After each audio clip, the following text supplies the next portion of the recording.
बोलिए अमरदास गुरु की जय। अपने अपने गुरु माता गुरु पिता की जय, संत समाज की जय, घासीदास गुरुदेव की जय जय। सत के जा पैया तोला सुमारा था भैया जी वाह भाजी सतनाम पिता जय हो भाई। आगे आज समय की ये बालक वाला सद्बुद्धि ज्ञान दे दे। श्री तीरा चैया करा सुमारा नाम ए भाजी दया करोगा बाबा दया करोगा सभा में लाजे लबा चाहिए देना पिता बाबा आकर लाजे लबा जा देना पिता सत्कारा सत दादा देना दादी ये कमर ज्ञान गुरु जी माया के बंधल छोड़ा देना दादी। बाबा यो घासीदास सती मोरा सपूरा गाय दे मोरा बोलन लगे। वाह भाजी रागी भैया आज सबे गिरौदपुरी धाम में वाह भैया सती सपुरा दाई बाबा घासीदास सत्य के प्रचार करे, सत्य में ध्यान करे। ध्यान लगा है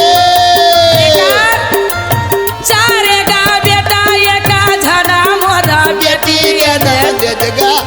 वाह भाजी बाबा घासीदास के 4 बेटा एक बेटी। बेटी है जेठ बेटी के नाम है सहोत्रा बाबा और बड़े बेटा के नाम अमरदास साहिब बड़े बेटा के नाम है अमरदास ये देगा मोरना के हवे वाह भाजी बाला गादा से मोरा नाम रखे भैया जय हो भाई। आगरा से मोरा नाम रखे भैया आज अड़गड़िया दासे नाम है ये कमर ज्ञान गुरु जी सत्य पर चरा जना दे बते दादी ये कमर कीरत पूरी धरती महाना ये दे हो बते दादी। रागी भैया आज गिरौदपुरी धाम में सती सपुरा दाई गुरु घासीदास बाबा है जय जेकर जय 4 बेटा और एक धन बेटी है।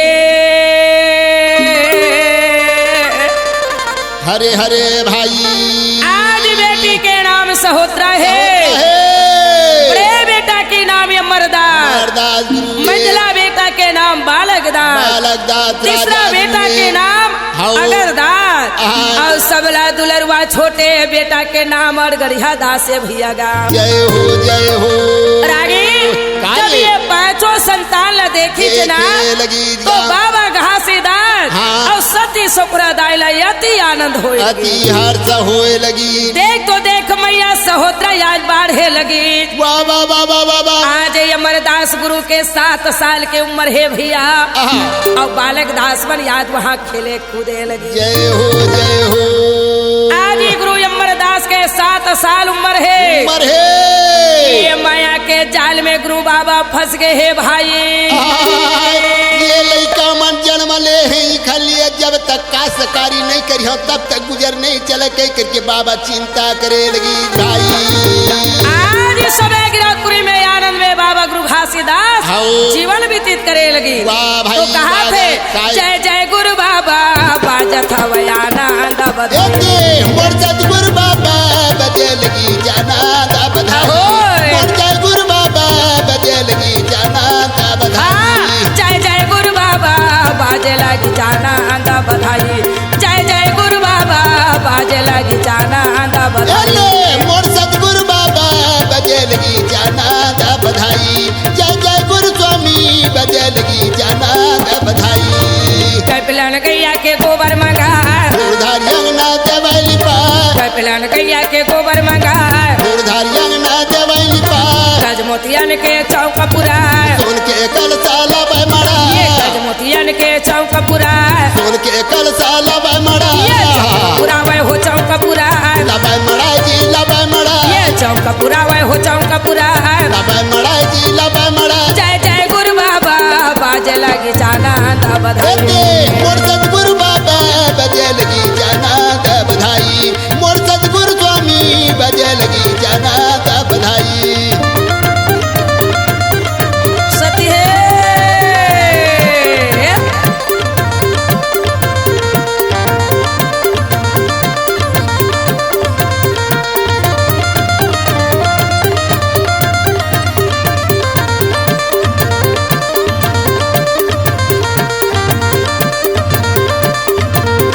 जय जय गुरु बाबा बजे लगी जाना दा बधाई मोर सतगुरु बाबा बजे लगी जाना दा बधाई ये बधाई जी बाजते आनंद बधाई ये बधाई जी बजे गजनाथ बधाई ये बधाई जी बजे गजनाथ बधाई ये बधाई आ जाओ गे बाबा जी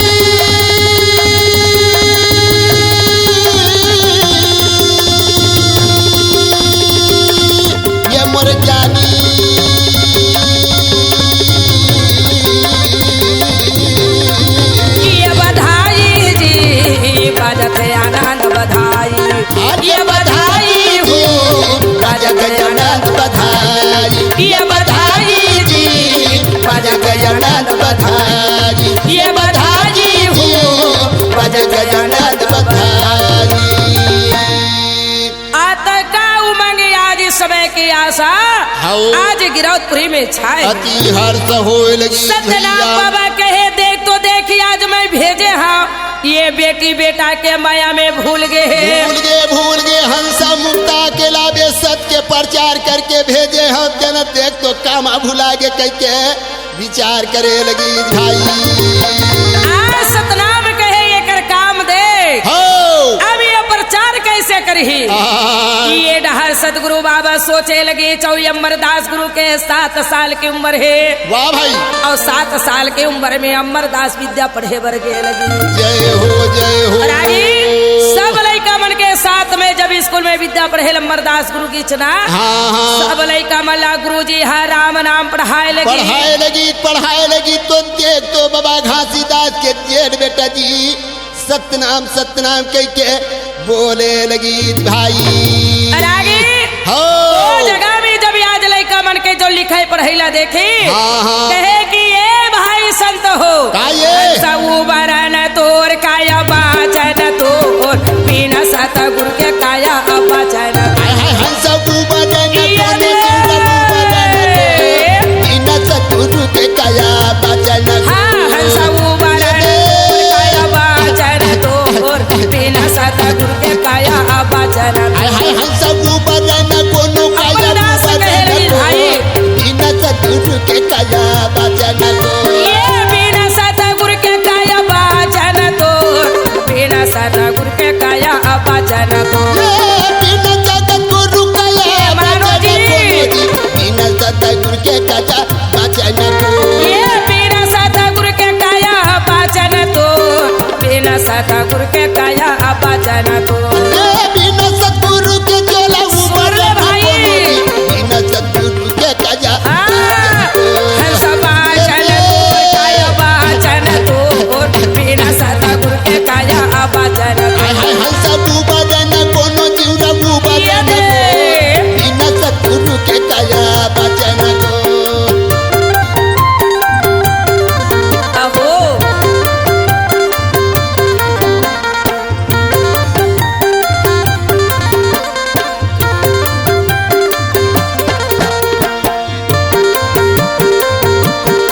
साहेब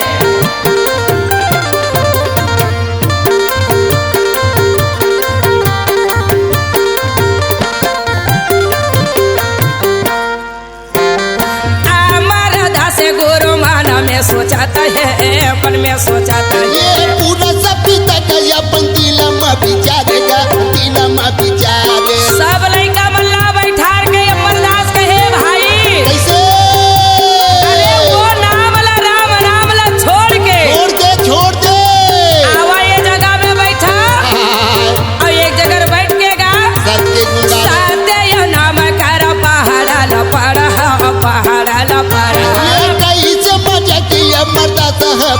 अमरदास बोला ताजिए कहे लगी कि भाई सतनाम के पहाड़ पड़ गए बढ़िया काया के मुक्ति कर लो। जय हो सब लइका सतनाम के जब पहाड़ा पर है वाह भैया वही गुरु जी हमारा अमरदास बोले अमरदास बोले ऐसे कैसे हसरी ही धरती न डोले जी धरती न डोले ये अमरदास बोले अमरदास बोले धरती में डोले जी धरती में ये अमरदास बोले अमरदास बोले हाय हाय धरती में डोले जी धरती में हाँ हंसा उबरन तोर काया बचन तोर बिना सतगुरु के काया बचन तोर हम सब बदन सतगुरु के चोला बचन हाँ हंसा उबरन काया बचन तोर बिना सतगुरु के काया बचन हाय हाय हम सब बदन कौन काया बचन बिना सतगुरु के चोला बचन हाँ बिना सतगुरु के काया बचन तोर बिना सतगुरु के काया बचन तोर बिना सतगुरु के काया ऐसे माँ सत्य प्रचार नहीं करे जब तक ये खर बेटाला में जोग जीत के शक्ति के द्वारा हरण नहीं करी तब तक ये सही भेदला नहीं बतावे आज सब लइका सतनाम के पहाड़ा पर है ना हो।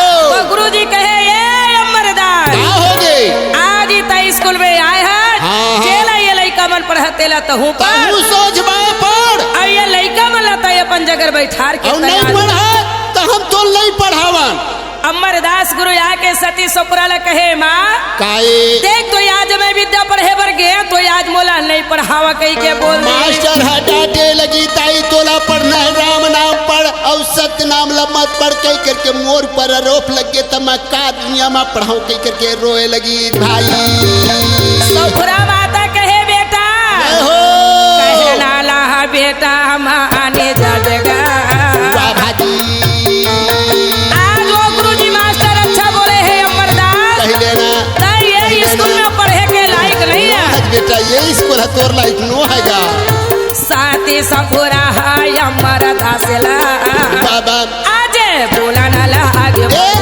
के चंदन खाड़ा बुका पंकजी कहो रे महान दो भाजी जिन बानीला साथ गुरुजी ये दे सुंदर करे दादी ए रानी का हो गए अब यद का बात तो यहाँ हो गए हाँ अभी आगे में सतनाम पिता का उपाय करा थे देगा बाबा घासीदास ये मायाला छुड़ाए के लिए हाँ वो और दुनिया में सत्य प्रचार करने के लिए हाँ हाँ अब घासीदास के लिए क्या उपाय करे आ है देगा एक दिन बाबा घासीदास वाह भाजी एक दिन बाबा घासीदास नागर बैला धर के याद नागर चलाए के लिए जाते जय हैं हो सपुरा का देगा आज वो नागर में हाले गथा बाबा तहाँ आवे का है कैसे माज के साथी दादी जी अहो। ये बोलन लगे भाजी गुरु बाबा हयत चल जी खेती करे लगा दादी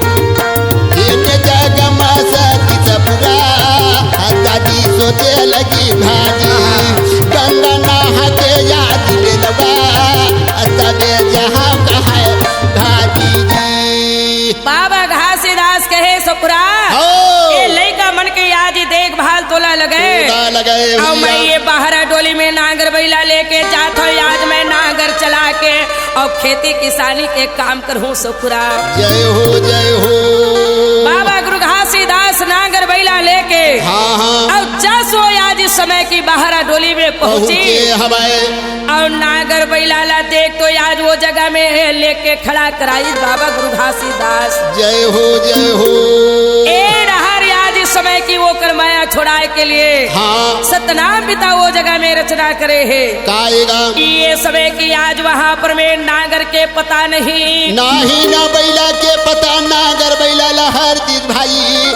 हर चीज बाबा चारों तरफ से चिल्लाटी मार के देखे लगी दाई जैसे गुरु घासीदास बाबा जी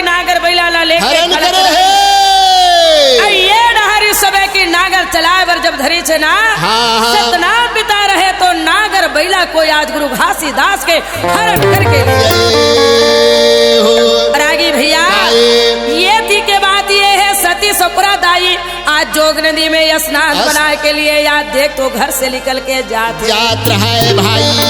सहोदरा ने कहे बेटी ए तोरी आजी भाई मन के तुला भार लगे मैं जल्दी स्नान के आवत हूं। जल्दी स्नान के आ जाता हूं। जय सती संप्रदायी समय की सहोदरा मातला हाँ। चारों भाई के भार दे के जोग नदी स्नान बनाए बर जाते जय माता आज इस समय जब रहेंगी था हाँ। अमरदास गुरु वो जगह में चिल्लाटा देते दौड़े लगी ए माय हो गए दाई कह के बोला थे आजेगा आजे वो मैया जगा अर्चा लेना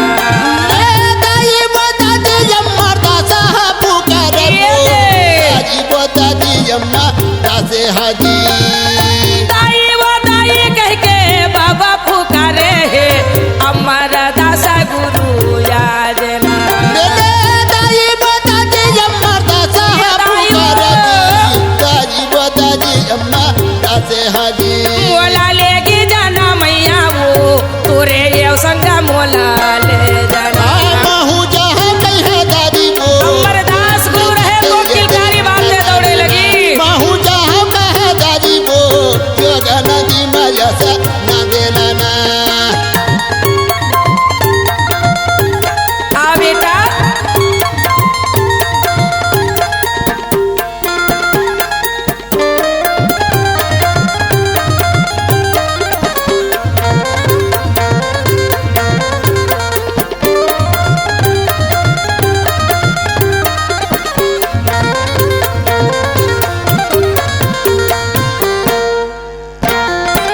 यही मौका ला मोरा मौका यो हवेगा सता पूरा सा ये दे सोचे ये जा जोगा जितना बोला था ये जोग जीता महाराज चले दाबा देगा सुखरा माता आगे में जाते एक ही बार पूरा पिता सतनाम जोग जीतला भेजे लगी चंबरदास अकेला जल्दी दौड़ जा अमरदास गुरु पाछे में जाते वाह भैया सतनाम पिता कहे यही मौका ला मौका है जो गागा जीता मोरा या जेगा ये दे भाई गुरु के बात जेला सोने ले भगवा के रूप कैसे दहड़ा डाले दादी कैसे मजा के दुगु देखा थे ना सतनाम गुरु के कहने ला मान के वो शेर के रूप धरे है महाराज सतलोक से आए आई वाह भैया और ऐसे यही तो जैसे हवा के गांठ चलते तैसे आज चले लगे वाह भैया मगर का होगा सबुरा के नजर मोरा पड़ा न लगेगा आजेगा बेटा ऊपर के देना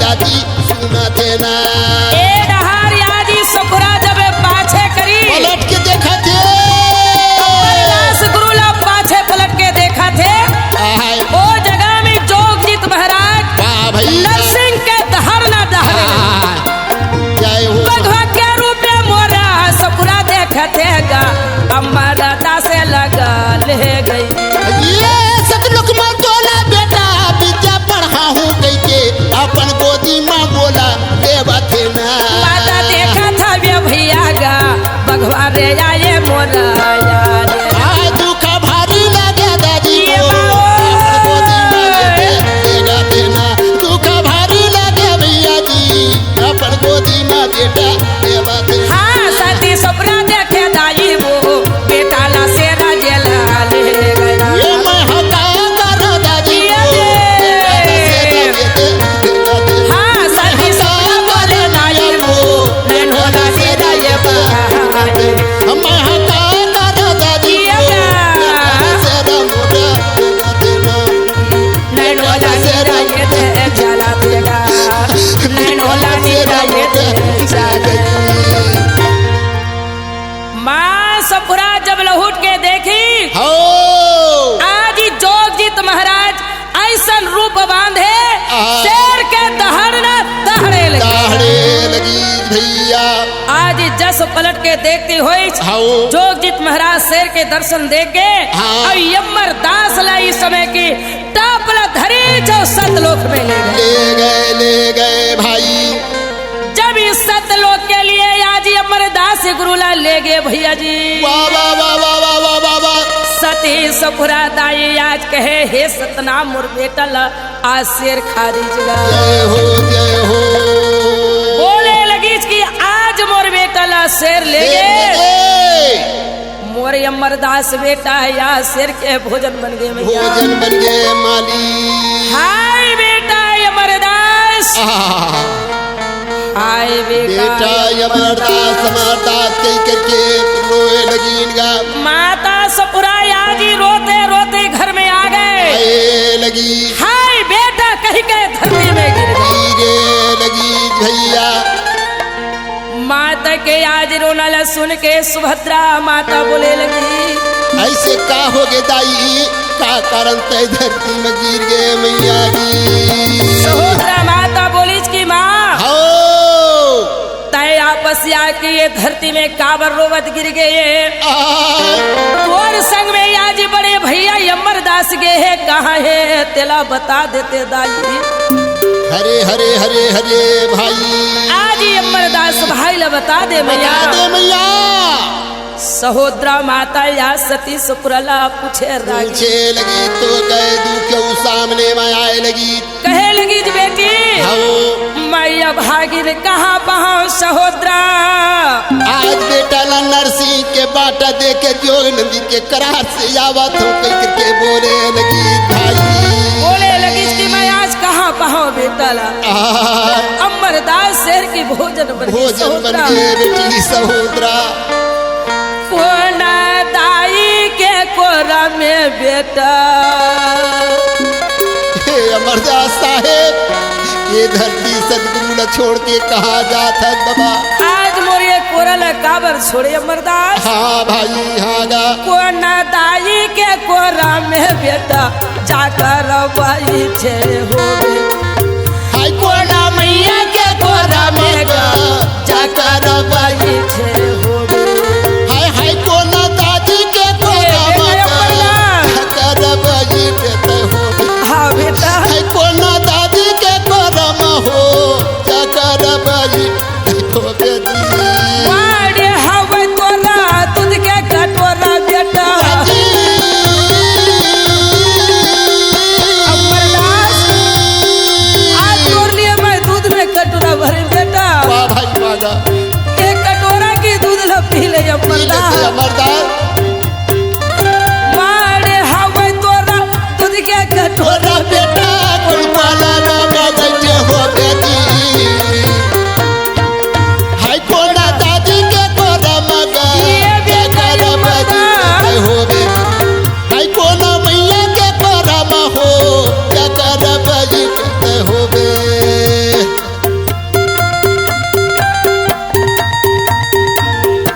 संगी साथी काला बता बेटा काला बता।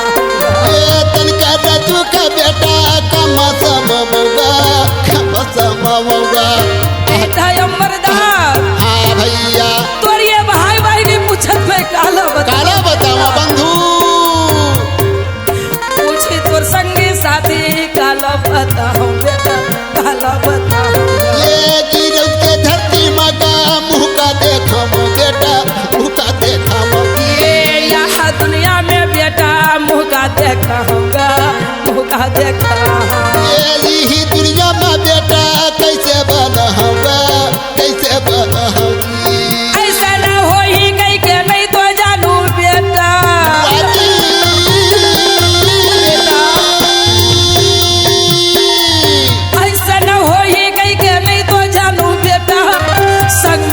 हिलाई लाए रे देवरा। आई कोनताजी के करम जी जकर बई आपस मोर कोरा में आ जाए आई कोना माता के करम ग जकर बई मोर बोली सुनाए है आ बेटा। हे सदगुरु बाबा मोर बेटा ले आपस भेज दे गुरु महाराज।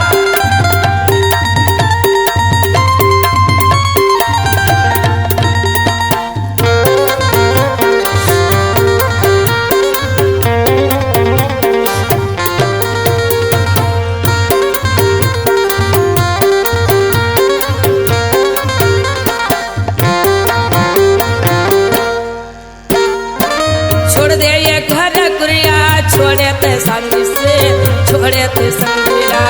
छोड़ दे जे घर कुरिया छोड़ दे जे संगी बेटा छोड़ दे जे संगी जी बेटा है अमरदास का हो गए तोर संगी जबर हाल छोड़ दे अमरदास आज समय तोर संगी जबर हा तोला खोजत है अमरदास। पाली उम्र है बेटा कैसे करता होबे कैसे करता होबे। ए कोना दादी के कोरा जाकर बैठे होबे जाकर बैठे होबे बेटा है अमरदास आ तोला मैं साड़ी की आंचल में ओढ़ा लेते बेटा। वाह भाई वागा ये हमारे हृदय में बैठा लेते वाह, वाह, वाह। पाली उम्र है बेटा कैसे करता होबे कैसे करता होबे। ए संगी चहुरिया लगा कैसे खो जाता होबे कौन मेर खो जाता होबे भूखे के गठरी है भारी हो गए बेटा।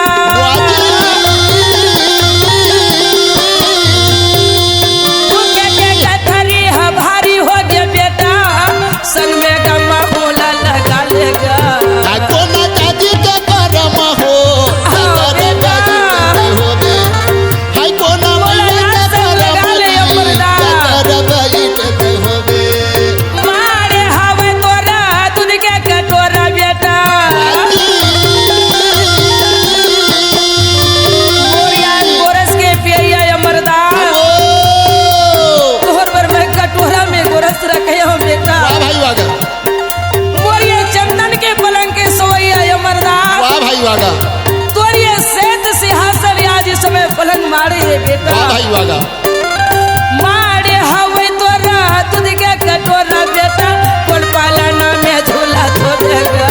आई कोना दादी के करम ग जकर बैठे होबे हाय कोना मैया के करम ग जकर बैठे होबे अरे बेटा जकर बैठे होबे मोरा हीरा जकर बैठे होबे अरे लाला जकर बैठे होबे हीरा बेटा जकर बैठे होबे मोरे हीरा जकर बैठे होबे सती सफरा दाई बेटा के आज इस समय दुख में नैन भरे आंसू धरती में पड़े है भैया जी। हरे हरे भाई रागी आ, सती सफरा के रोनाला सुन के हो जत का आज इस समय गिरौत के निवासी है। आ देख तो भाई ये समय की वहां पर में जुड़ गए आंगन में गा आए लगी जी बालक दास अगर दास अगरिया दास हो ए समय की आज वहां पर मैं देख तो देख आज आंगन में वहां रोए लगी। रोए लगी भैया माता सहोदरा रोए लगी। अब ये तीवर गुरु घासीला दबा ये चले रहा तो आते आज मानो जीवन सब आके बैठे और बाबा गुरु घासीदास खेत में खड़े खड़े सोचे लगी सोचे लगी भाई बोले लगी कि आज इस समय की है का सतना सोचे है आज इस समय की वहां पर मैं बेटा अमरदास के हरण हो गए। वाह वाह कठिन काला पनामा डारे पूरा सपीता कठिन काला पनामा हे सतना मोला कठिन काला पनामा डारे जगत गुरुजी कठिन काला पनामा हाँ, डारे डारे साहेब बताइए कठिन काला पना में डाल हाय हाय डारे डारे पूरा समोला कठिन काला पनामा डारे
बेटा नाचा काटे सतनाम पिता ला कहे कि पिता आज वही दिन गुरु घासीदास नैन भरे आंसू में सतनाम को पुकारे लगे।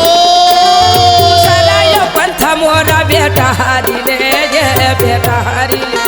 ये तीसरा का पंथ मोरा नारी हरली नारी हरली सतनाम आज इस संसार में बेटी बेटा की दुख पार है।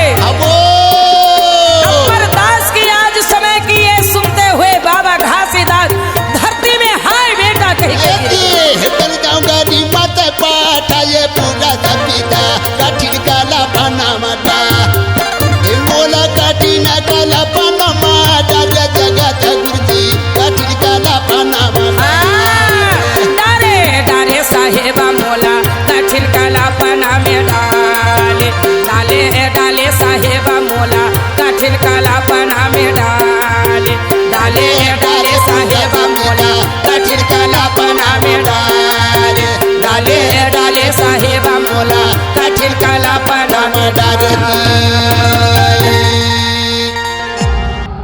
C-Log Digital Recording Studio, Cordoba. Contact number 99071192115.